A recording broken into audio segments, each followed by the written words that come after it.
Revelação de Jesus dada a João o profeta.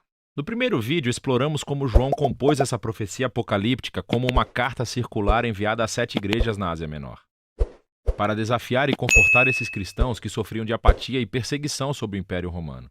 Também encontramos o principal símbolo de João para Jesus, o Cordeiro morto que conquistou seus inimigos morrendo por eles. Ele é quem abre o pergaminho contendo os propósitos de Deus para trazer o seu reino na terra como no céu. A abertura do pergaminho trouxe juízos de advertência, como as pragas do Egito. E como o faraó, as nações não se arrependeram. E então João introduziu o exército multiétnico do Cordeiro. E o pergaminho aberto revelou a sua missão estranha. É seguir o Cordeiro, dando testemunho da justiça e misericórdia de Deus perante as nações bestiais, mesmo que isso os mate. E eles conquistarão a besta, dando a sua vida, tal como o Cordeiro fez, e isso levará as nações ao arrependimento. No restante do livro, João completará seu retrato dessa besta e a sua guerra contra o povo de Deus e como toda a história termina. Após as 7 trombetas, João interrompe a batida de tambores das 7 com uma série de visões que ele chama de sinais. A palavra significa literalmente símbolos, e esses capítulos estão cheios deles. Essas visões exploram a mensagem do pergaminho aberto com maior profundidade. A primeira revela a batalha espiritual cósmica que está por trás do sofrimento das 7 igrejas sob perseguição romana. É uma manifestação desse antigo conflito que começou em Gênesis capítulo 3. A serpente, que representa a fonte de todo o mal, é descrita aqui como um dragão. Ataca uma mulher e a sua semente. Eles representam o Messias e o seu povo. Então, o Messias derrota o dragão através de sua morte e ressurreição e é lançado à terra. Lá o dragão inspira o ódio e a perseguição do povo do Messias. Mas eles vão conquistar o dragão resistindo à sua influência, mesmo que isso os mate. João está tentando mostrar às igrejas que nem Roma, nem nenhuma outra nação ou humano é o verdadeiro inimigo.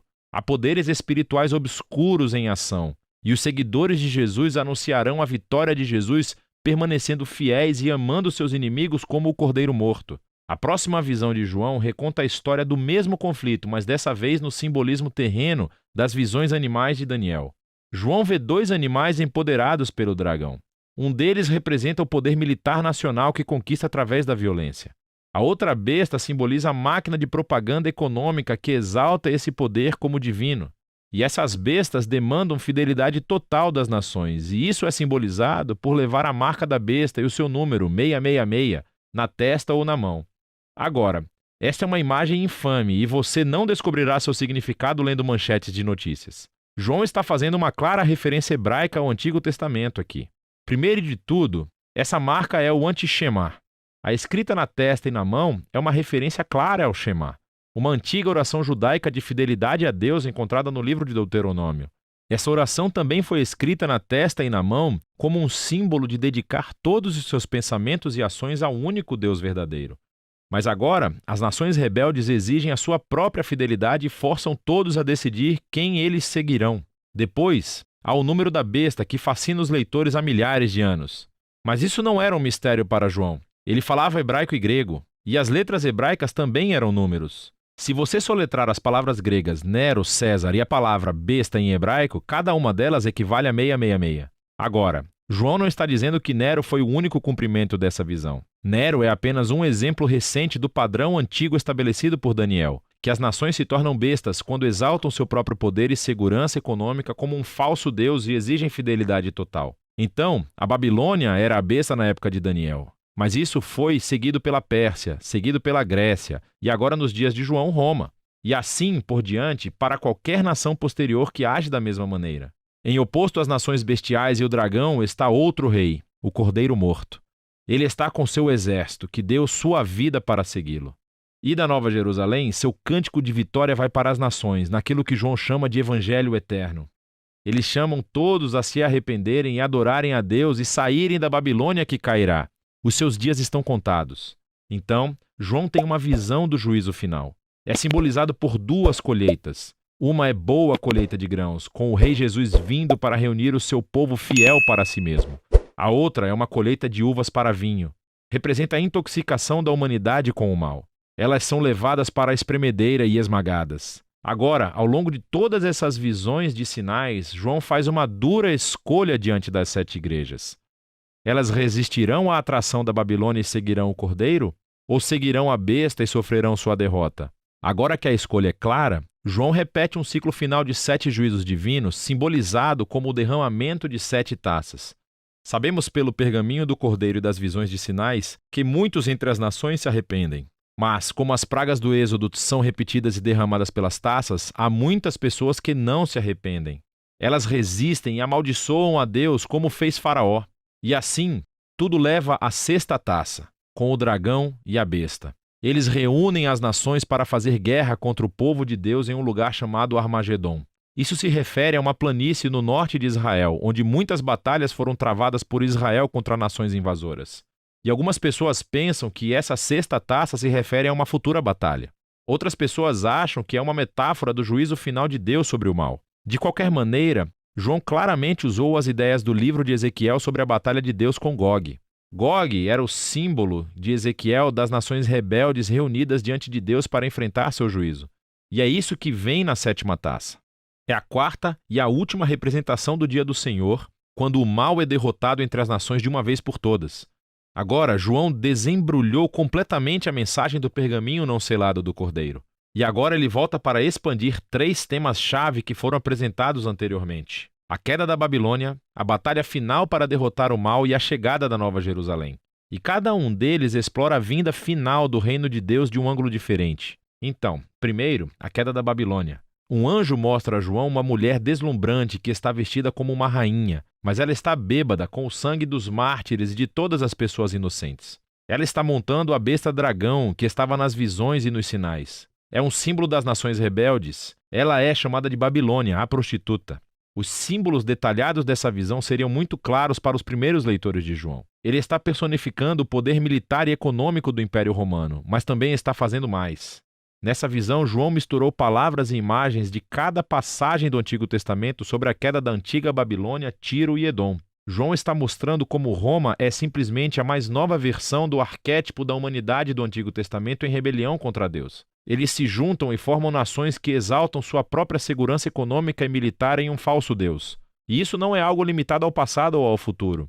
É um retrato da condição humana ao longo da história. E os babilônicos irão e virão até o dia em que Jesus voltar para substituir a Babilônia com seu reino.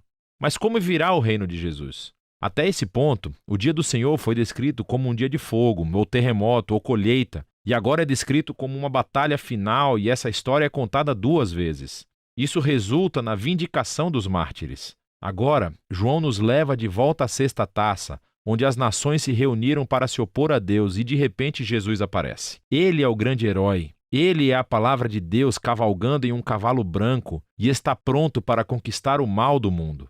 Mas preste atenção, ele está coberto de sangue antes mesmo da batalha começar. E isso é porque é o sangue dele. E a sua única arma é a espada da sua boca. É uma imagem adaptada de Isaías. João está nos dizendo que o Armagedon não será um banho de sangue. Pelo contrário, o mesmo Jesus que derramou seu próprio sangue por seus inimigos, agora vem proclamando a justiça.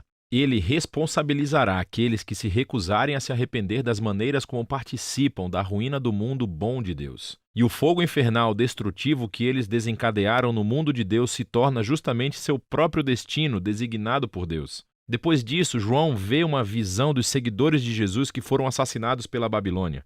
E eles são trazidos de volta à vida e reinarão com o Messias por 1000 anos.